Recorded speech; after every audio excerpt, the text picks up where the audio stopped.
My very first food memory was when I was 3 or 4. It was a warm day, and my mom had just picked me and my sister up from school, buckled us into the back of her dusty blue Ford Taurus. She was halfway out of the school parking lot when she pulled over to the side.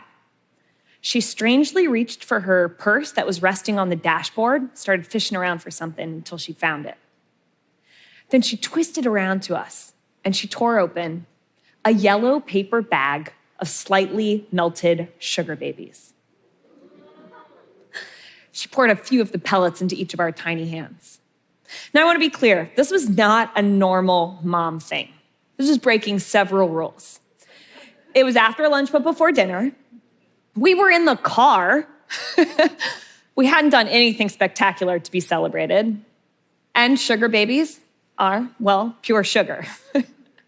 I was so confused. But I was a kid, so I took the candy and I started chewing. God, I felt like I had just been inducted into the coolest club possible. The one that eats candy on a random Wednesday. And then the world, it slowed down. Everything faded.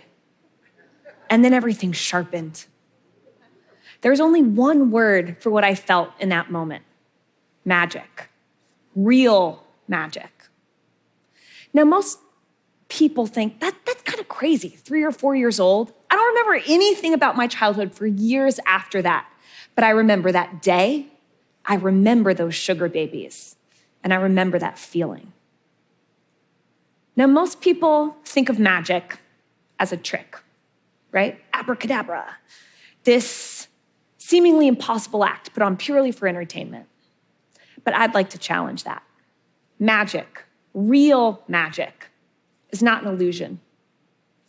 Real magic is the feeling when life transformed from the ordinary into the extraordinary. And not only is it real, it is the very thing that connects us to this world, to one another, to our entire existence. It's the spark of a moment. It's the feeling of believing, of belonging, of getting, of being gotten. It is the crack that opens up our hearts and reminds us to let light in. Now, I own Milk Bar, this quirky American-style bakery that I'll tell you a little bit about later. And I have found that magic is often created by breaking some sort of rule. Like the no sweets before dinner rule, or wearing overalls to a corporate board meeting, or simply daring to defy the expectations of the people around us. Now, as a kid, breaking the rules usually only got us in trouble, right? But as adults, it's a different story. Breaking the rules, pushing boundaries, challenging the norm, asking why not? It does something to us. It shakes us from sleepwalking, and it makes space for magic to sneak in. Now, I was raised by matriarchs, fierce, heroic grandmas who loved to bake in their free time. And they knew good and well that food was for nutrition and sustenance, but they didn't care. They baked as their way of breaking the rules. They'd make batches of lemon bars instead of casseroles or one-pot wonders. And they'd put those baked goods in baggies and hand that magic out to the most unassuming people. The newcomer to the neighborhood, the mail carrier, or my personal favorite, the receptionist at the dentist office. Now, I knew what the receiving end of magic felt like from that sugar baby moment.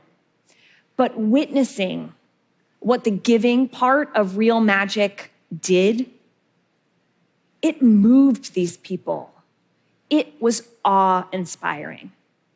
And so I decided that baking would be my way of making magic in the world, creating a moment and then giving it away. A magic pyramid scheme, basically, that I needed more of. Only My mom and my grandmas thought that baking was just a hobby, but I knew it could be more than that.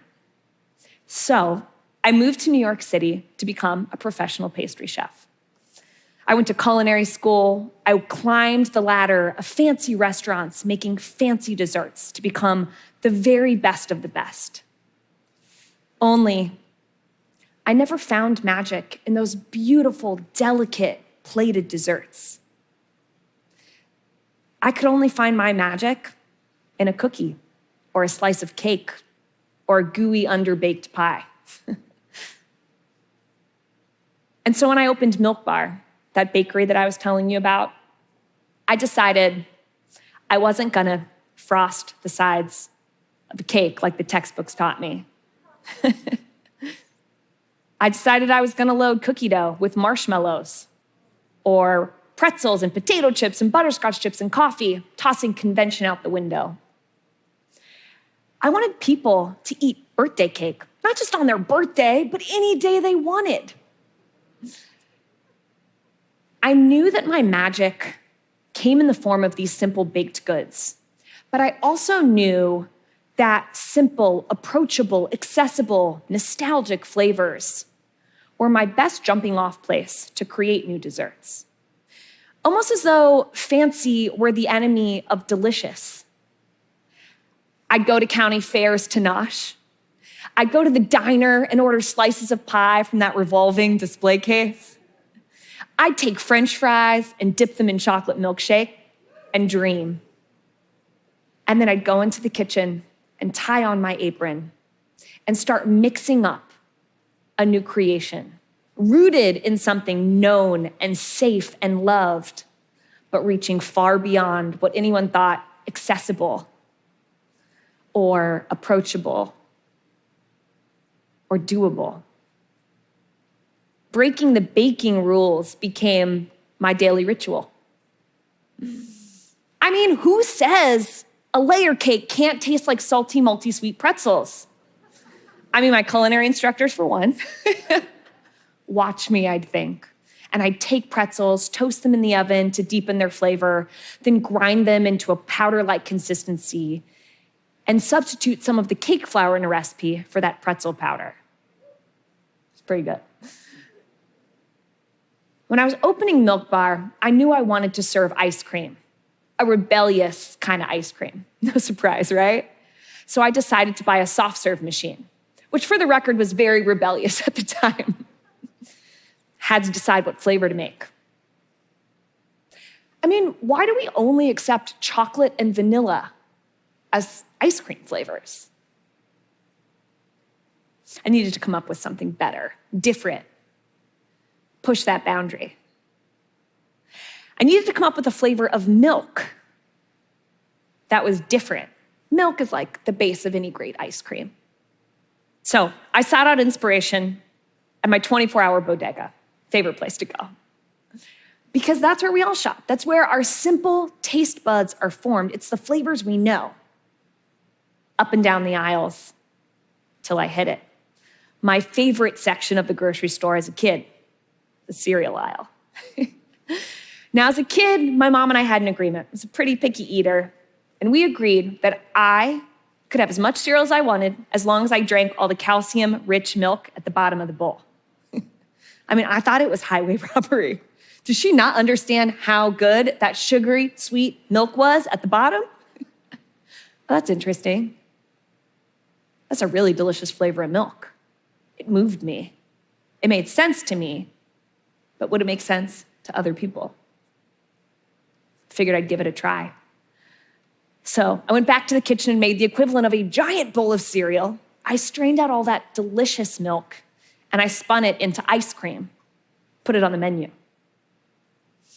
And I gotta tell you, even now, people stop me on the street to tell me about their cereal milk ice cream moment. So good, seemingly a little naughty. I mean, how did I know that was their flavor? That's the flavor they eat when they're wearing pajamas, when no one's looking, the flavor of their childhood. These people will tell me about every detail of the day. They will tell me about the weather, the company they kept, the way that an ordinary moment was transformed into something magical with a simple bite. I built my business with the same challenge the norm mentality. Rather than measure my business's success by the profit or loss sheet, by the average order value, the other metrics that businesses use to know if they're doing well, I decided we'd measure our impact by the twinkle in people's eyes, by the, I can't put that down feeling that they had when they ate one of our desserts. I chose to put women at the helm of my organization because when I looked around the hospitality industry, people running operations, folks holding CEO titles, they were all men. I mean, why? I was raised by these fierce matriarchs who handled business, and I wanted my organization to look like that. I wanted to show the world what women were capable of and what a bakery could be. Push back on that cute little box people like to put us in. And in turn, the rules broke for us. The magic, our magic, got out. Word spread without us spending $1 on marketing. Rare in our industry, we grew our business without diluting the business. I mean, we won awards no tiny East Village bakery has any business winning. It's pretty incredible. Even today, I get to witness that feeling, that same one that my grandma's conjured up in my childhood. We ship cakes all across the country. We keep our doors open from early in the morning until late at night. It's insane for a bakery to do, but we do it because we're obsessed with it. We're obsessed with what we do. We teach classes, we share recipes despite any concerns of copycats or intellectual property infringements, because that's what you do when you benefit from what came before you and you plan on passing it along long after you. Thank you. When you know you're here to give, not take, and leave this place better than you found it. See, Mom, you can bake for a living. Pretty cool if you ask me. Now, I don't have the full equation correct, but I do know that it starts with a decision to act. My mom, she could have driven that car home routinely, but she decided that that day would not be like the others. She threw out that rule book for just a second. I carry this lesson with me, that every day has within it hundreds, thousands of opportunities to create real magic. Only they disappear unless you reach out and grab them. Thank you. Oh.